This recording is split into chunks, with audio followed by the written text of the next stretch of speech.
Happy Thursday, folks. It is the Marketing Analytics Insights show. So what from Trust Insights. John and I are holding down the fort this week as Katie is, I think, being chased through the woods by, I don't know, what mythical creature do we want to go after this week? Oh, unicorns are always a favorite, so we can... Exactly. Unicorns are good. So this week on the show, we're going to talk about book launch stuff. So John and I have both published multiple books, and we have a long list of errors that we made and in book launches. But John, you want to start off by sort of what your philosophy around book launches are? Yeah, well, and of course, a disclaimer too is that neither of us are the coveted New York Times best-selling authors. So yeah, it is funny. This is more like, you're setting off on a Raiders of the Lost Ark kind of thing, and we're at the bar telling you all the places you're probably going to die.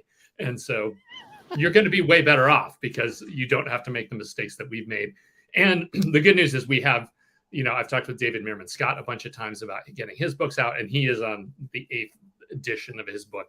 So we do know how to get where we want to go with this. But yeah, it's a ton of work. And I think the big one to start with too is really, why are you writing the book? Like, what do you want to accomplish? And so I think that would be one place to start. I mean, when you've set down to write, like, where did you ultimately want to go? Because not everybody knows that they're not going to sell 20 million copies and retire as J.K. Rowling. Like, there's other reasons to do this. Exactly. Yeah. So I would assume table stakes are that you've written a book or you're in the process of writing a book and it doesn't suck. One of the things that I take from our friend Jay Bear is his method of developing a book, which is you build a talk of some kind and you deliver that talk for about a year and you see if it lands with audiences, right? You tune it up, you get a ton of Q&A, you get a ton of feedback. And then at the end of that year, if people just aren't reacting to the talk, there isn't a there. You're like, you know what? It's probably good that I didn't waste 6 months of my life writing a book about this because nobody cares. On the other hand, if you're like mobbed at the end of every talk with people, got questions like, oh, do you do this sort of thing? Then you're on the right track for a book. The only challenge you would have with that is if you're on a topic that just doesn't exist yet, right? So people wouldn't. Might not necessarily have as much to ask you about. For example, like if it was 2005 and you're Dharmesh Shah talking about inbound marketing and people are like, what's that? Yeah. Especially if you're going to be a trailblazer, if you're doing something totally brand new and unique and different, then that gives you an easy platform. Exactly. So go ahead. No, go ahead. So let's start off with some of the nuts and bolts, the architectural stuff that you would need for a book launch, because there's a whole bunch of things that you should have in place prior to launch.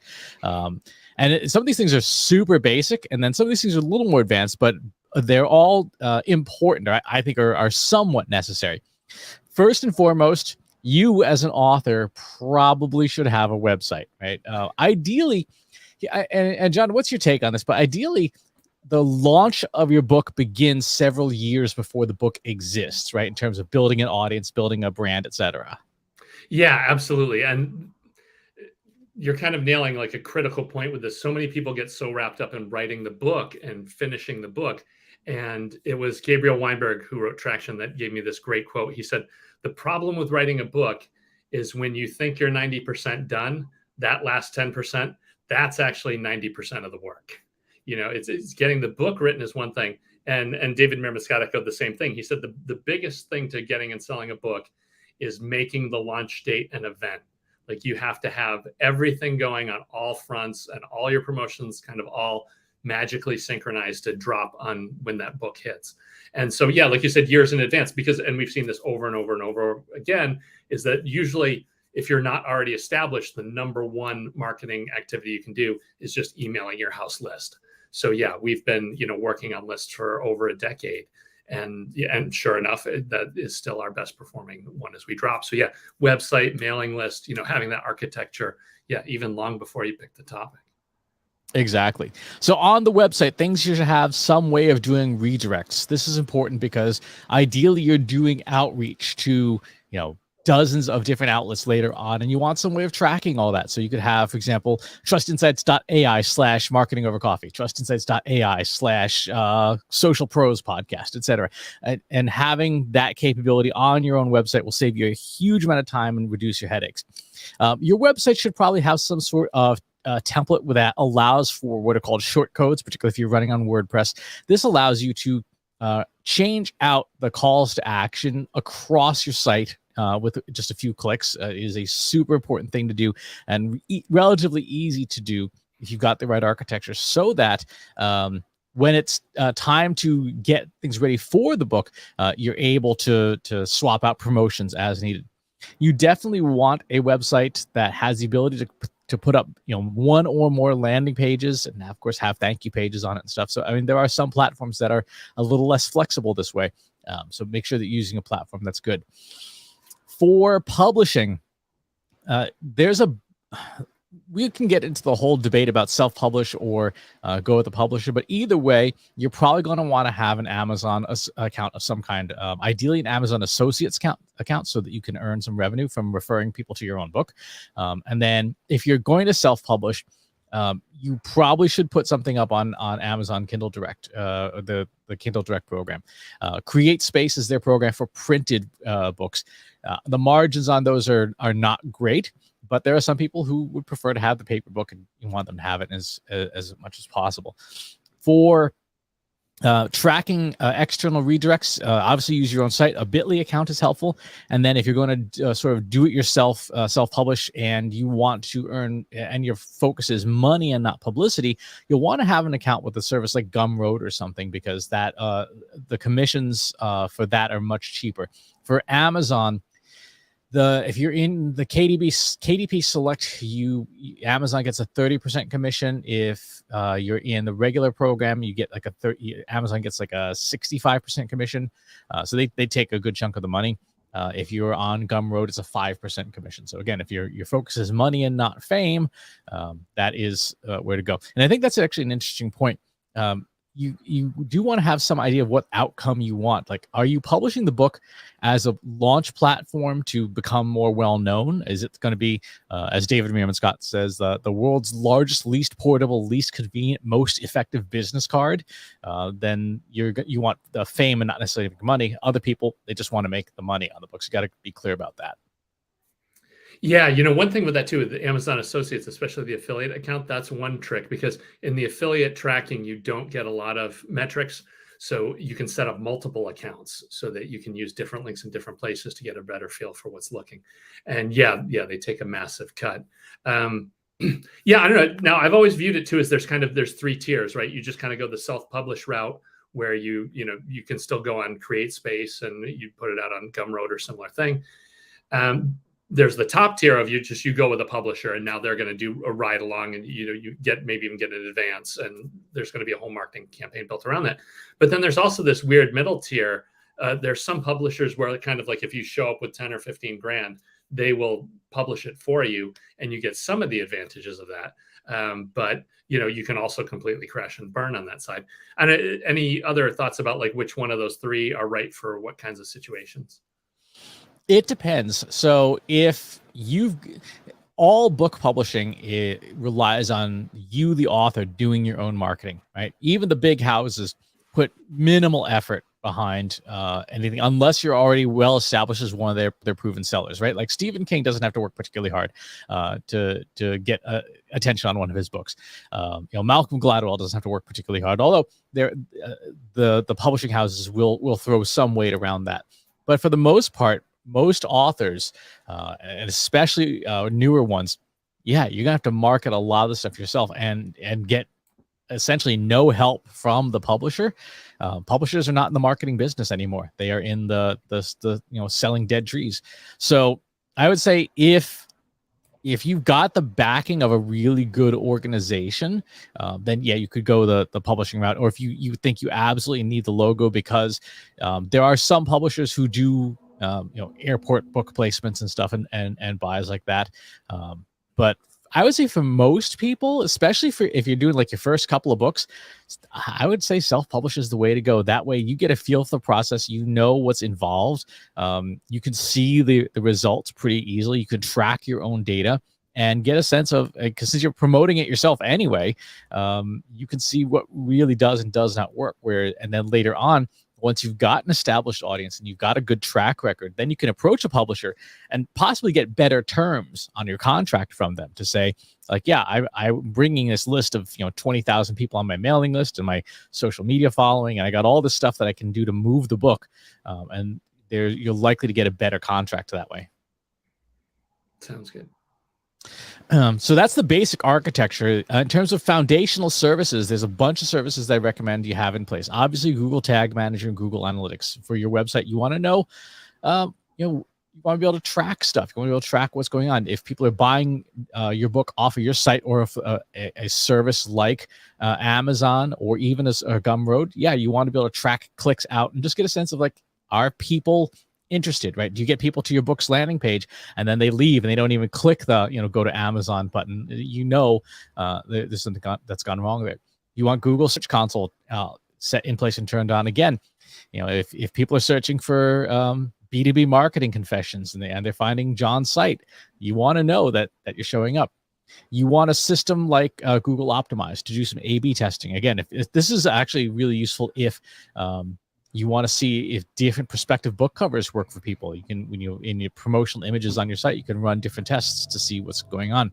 You should have some sort of social posting mechanism. I'm a fan of Agora Pulse. They're a partner of ours.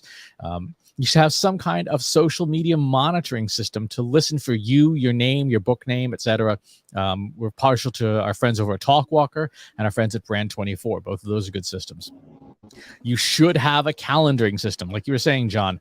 That all important launch schedule. You want to make sure that there's a system in place for that, and you want to have ideally some way of tracking all of the activity that you're going to be doing pitching your book. And the free tier of HubSpot's sales CRM is actually really well designed for that. You could put in, you treat things like podcasts or interviews or whatever as sales opportunities, and you track your sale to them, saying, like, did I get myself as a guest on the Marketing Over Coffee podcast? Yeah, that's great to manage that, because not only do you have records, but you can also set up your calendar to actually ping you with tasks so you never miss anything, which is critical. Exactly. And the meeting links, setting up meeting links and stuff so that people can book time with you. Because as an author, working the circuit, you're going to be juggling a lot. Hopefully you're going to be juggling a lot of interviews and a lot of press opportunities. Yeah. And it's something with, I don't know if you've seen the same thing, but live events have just been brutal. I've talked to many authors that have just said, yeah, you don't want to launch a book during a pandemic. It's just a bad idea, because so many books depend on, all the normal trade events to get in front of the crowd and to generate buzz. And it just makes it a brutal task. Exactly. So speaking of that, let's take a look at some of the different channels that we might want to be thinking about. Email, of course, number one is on the list by far. If you have your own email list, is going to, it hands down be the best way to promote your book. If you have the opportunity to do promos or swaps with other authors who are non-competitive, that is a smart thing to do, right? So if you've got a list of, say, 10,000 people, and another author in a similar space has a list of about the same size, do a promo swap. Say, hey, I want to do a direct send to your list. You do a direct send to my list. Let's see if we can get some heat going for both of our books. Your newsletter, you should absolutely have some sort of newsletter. Even if you want to do on a platform like Substack or something free. Again, these are essentials to have that list in place. And it's one of those things you got to be building that, months, if not years in advance. So the email, number one, top source. Second, referrals. So this is what we would normally consider like public relations. This is pitching your book. So pitching it, interviews with you on podcasts, pitching yourself to other YouTube channels. If you do the whole YouTube thing, getting referrals from your network. Who can I talk to that would be interested in hearing about my book? Looking at niche groups, like you were saying, John, conferences, events, and trade shows, and of course traditional media, even stuff like the whole thing. And I think Gabriel Weinberg mentioned this as well with Traction. The whole thing is creating the appearance for a relatively short period of time that you are everywhere, right? Yeah, that was it. They clearly said that there was a big deal of landing a bunch of interviews in all their social feeds on all channels. And then the other one too, to jump back a step, is you don't want to overlook galleys. Like, you should be doing galleys, these cut versions of the book that are not the final print, but you actually do a run of a couple hundred copies or however many you can afford to do, that you send out to influencers and to interview people, so that you can have articles and interviews in the can for actually on drop date. So having early copies. And then another tie into that is having blurbs too, having folks give you a quote about your book. If you can, maybe you don't give them the whole book, you give them just a chapter to give you some feedback on, and then get a quote from them. I mean, the days of that selling a copy at the airport, the odds of that applying to you are pretty slim. But the reality is, if somebody's got their quote in your book, when the book drops, they are going to give you a hand to promote it to their crowd and say, hey, look, I'm in this book and I approve this. And that'll give you some more momentum. Very, very political. I'm John Wall and I approve this message.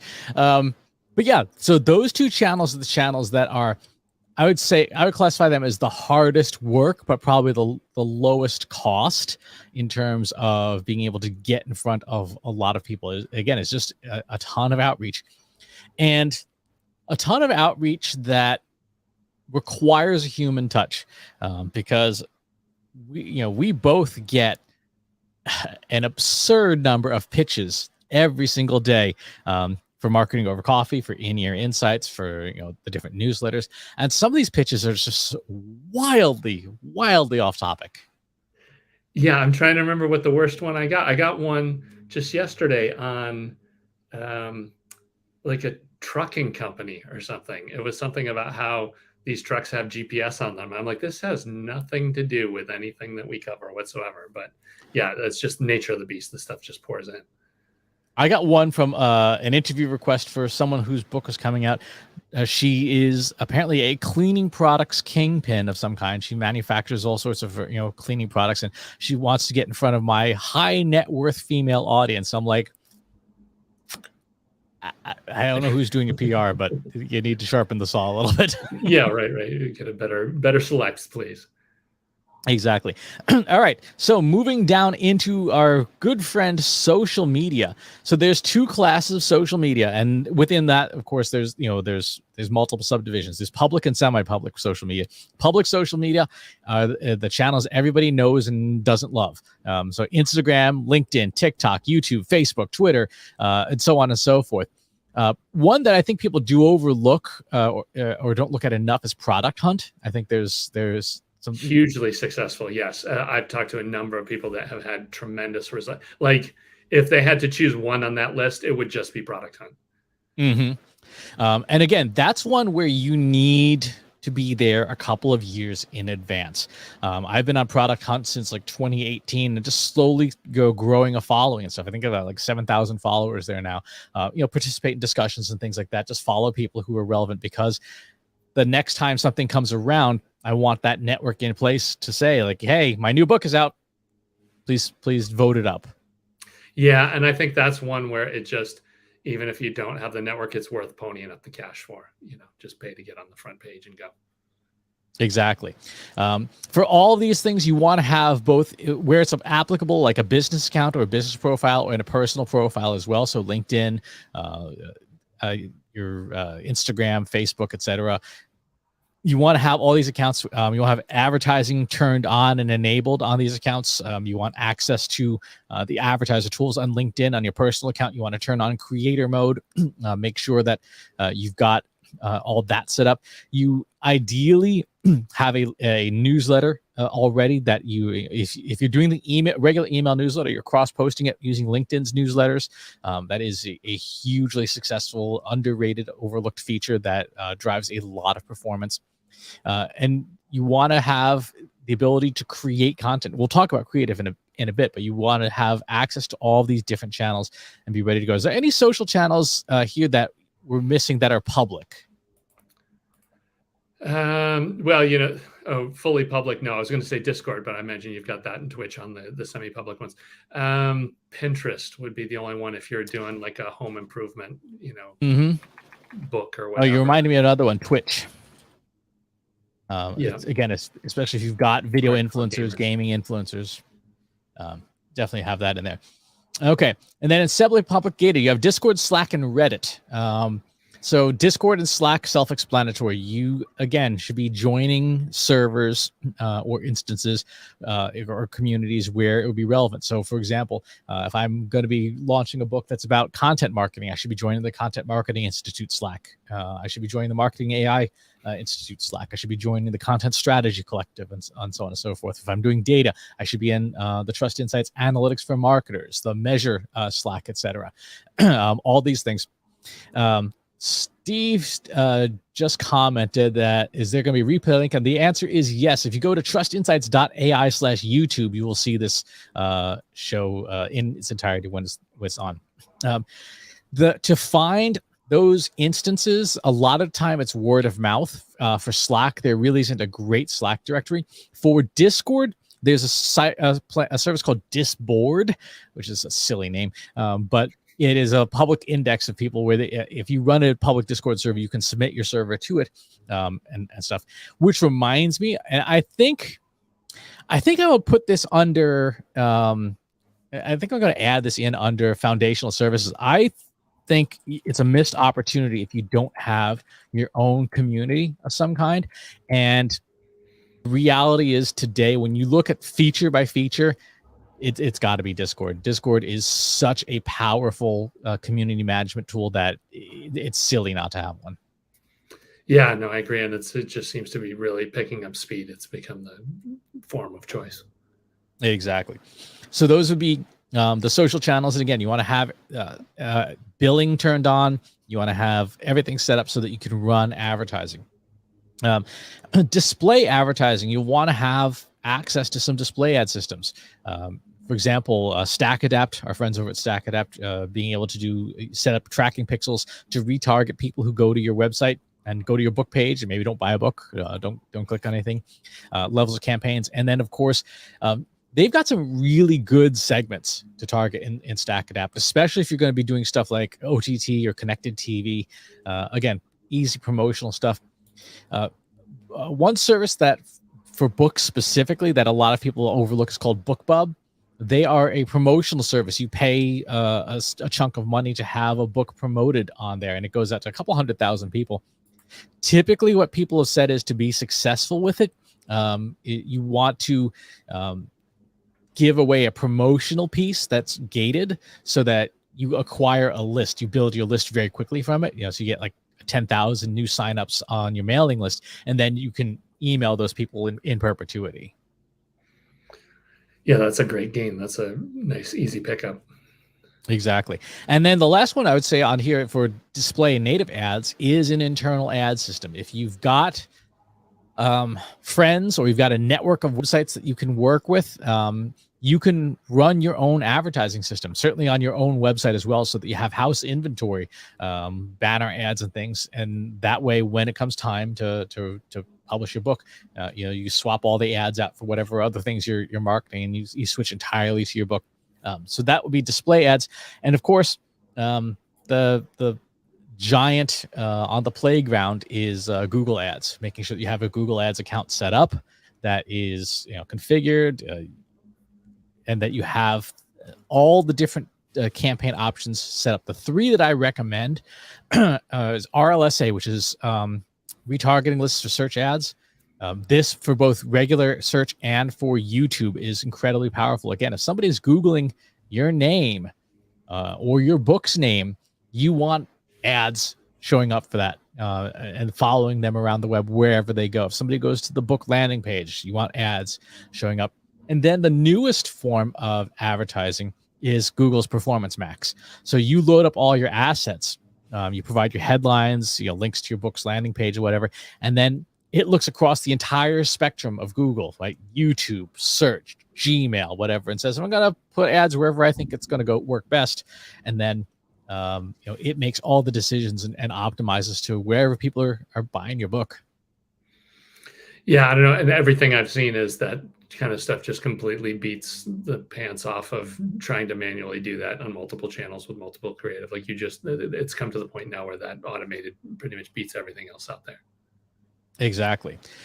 So in order to leverage these networks, you do need to have creative. And this is where you're probably going to want to, again, if you know you've got a book coming out, do not wait till a month before launch before starting in on your creative. You should be ideally building content and creative banking stuff as much as possible. I forgot to put here audio interviews. So let's put that for both audio and video. But this is the kind of stuff you want to have banked. You want to have your ad copy pre-written for your book, blog posts and blog content, newsletter issues, direct emails, sales pitches. You want to have sample chapters ready to go. And John, this is where you're saying we need to put galleys, right? Yeah. And then I don't know, do you want to put for audio too, audiobook version? Oh yeah, audiobook version. Which, by the way, as long as you're writing your book in a format that is fairly open, like HTML or text or even Microsoft Word, you can convert it and then send it to a service like Google Text-to-Speech and get a reasonable audiobook. I just did this with our friend Brooke Sellis's book because I was about to drive to Cleveland and I had 10 hours in the car. So I took the EPUB version of her book and fed it to Google Text-to-Speech, and it was listenable. It was interpretable. So it's a good thing to have. That audiobook does make a difference. Yeah, no, because there's a market of people that they're just not going to buy paper or Kindle. If they're going to get into it, it's going to be via audio. Exactly. And that's where having, for example, like a service like Gumroad really does come in handy, because when I sell on Gumroad, I include a Kindle formatted file, an EPUB formatted file for Apple Books, a PDF version, and then the audiobook version. And so when you get one download, it's with all 4 different formats in it. So whatever format works best for you, which is much harder to do with like Amazon. So there is a lot to be said for those independent providers.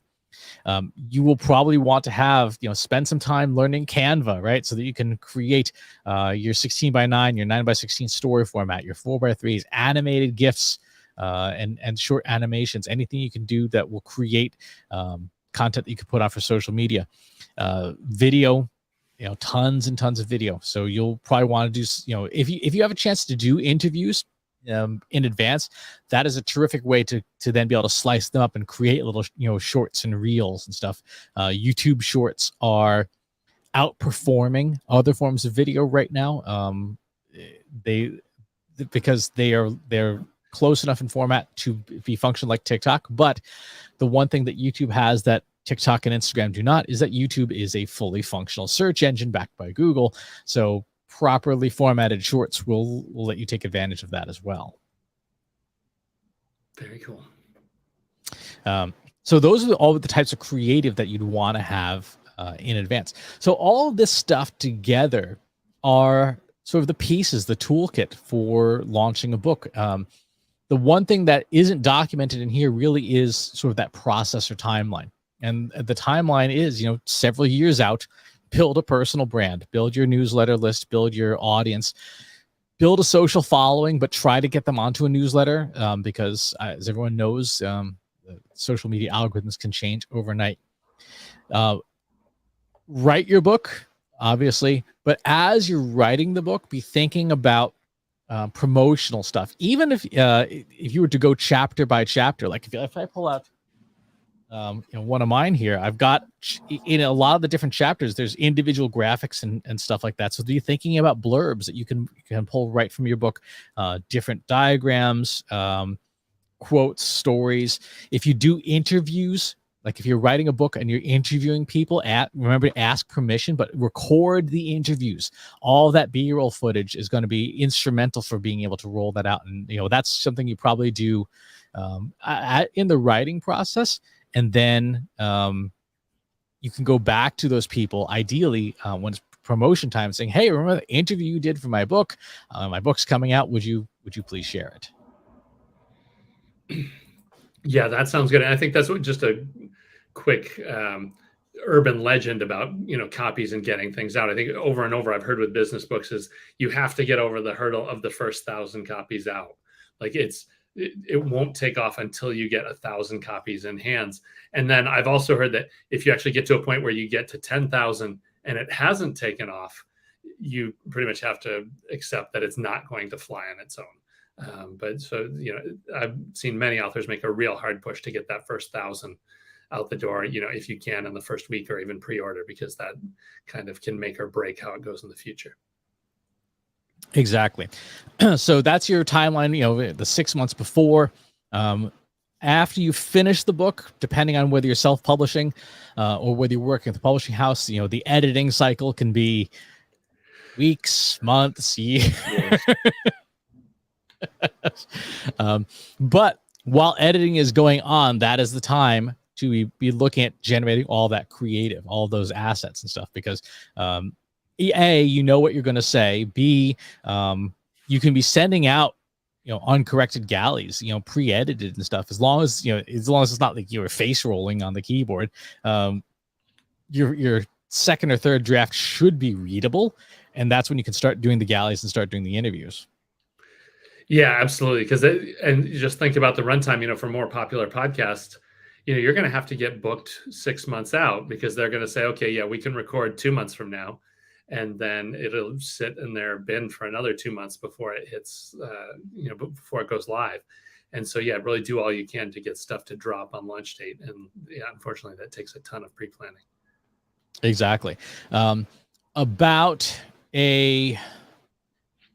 Depending on how much money you have to spend, you may need to get ads running 1 to 2 weeks ahead of time, because particularly for systems like Google Ads, because they need time to train. The algorithms powering them need time to tune in and train. So ideally, 1 to 2 weeks out, you launch maybe like a pre-launch campaign for your book.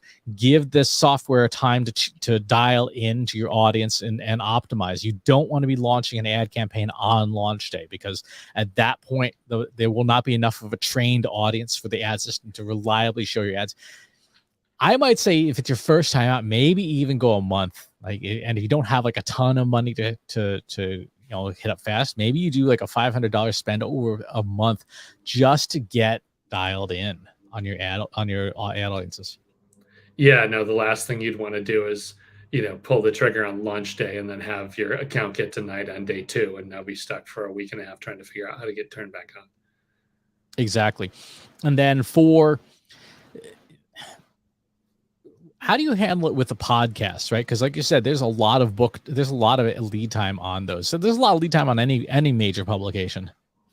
Yeah, you just can't start too early. I mean, that's it. You talk about creative stuff. I mean, you should have a sample chapter, some kind of PDF of a page and a page of book, and especially for podcasts, it should go as far as saying, okay, this author had the book out. He is more than willing to come on and talk about, and even have the questions and the answers right there.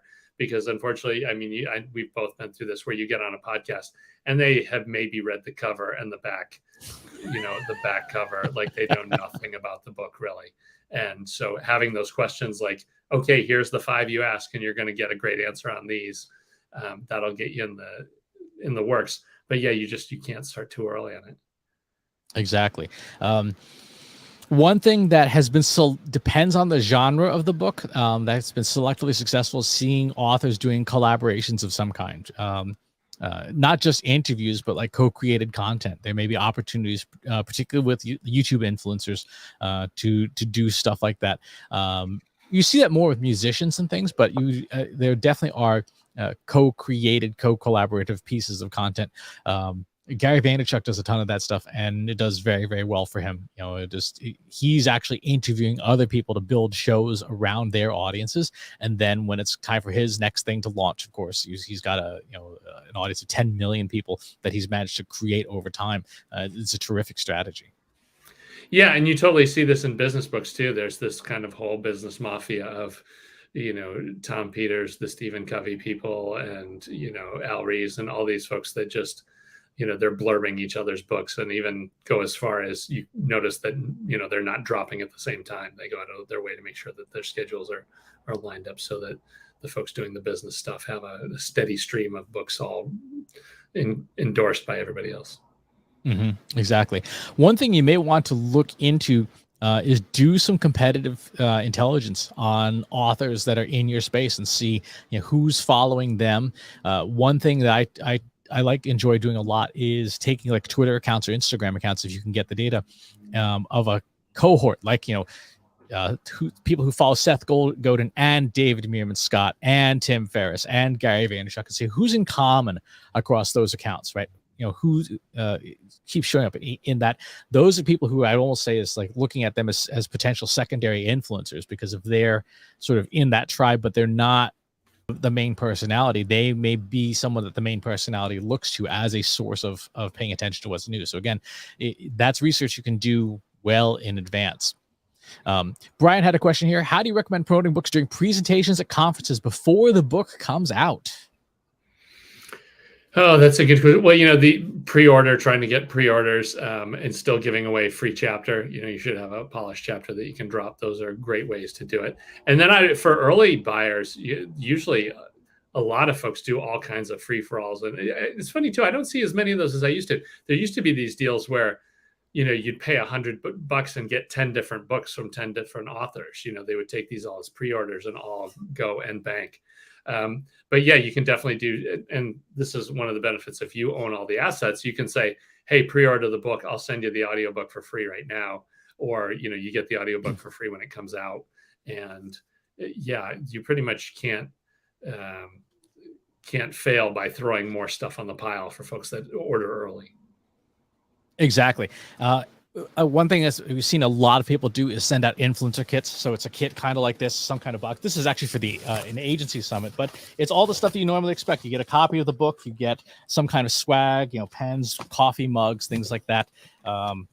People have done all sorts of crazy stuff. Mark Schaefer once sent me a pack of bacon, which was very meaty. But those kinds of things do work. Conferences are a great place to do that, because if you've got a bunch of influencers all in the same place, you don't have to spend a gazillion dollars on FedEx to get to them. So if there's a big event like Dreamforce or Inbound or whatever, having like an influencer dinner, if you've got the budget for it, particularly if your book is sponsored by a company, having an influencer dinner, just get everybody in the same room, having something like that, a short presentation, all those things would be things that you could leverage the power of a conference in order to capture all the people at once.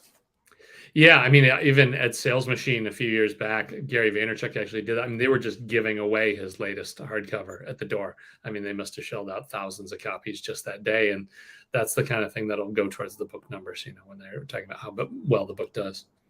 Exactly. I mean, back in the day, if I recall correctly, the Church of Scientology would literally just buy out shelves of their own books and pulp them, but it counted for the sales numbers.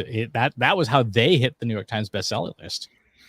Yeah, right. You get on the big list, and then that can jump ahead. Yeah, I don't know. It's funny though. I've seen a lot of authors say that making that list did not change anything for them. The book did fine on its own, and they were getting the speaking gigs and all that, but the actual list didn't change it.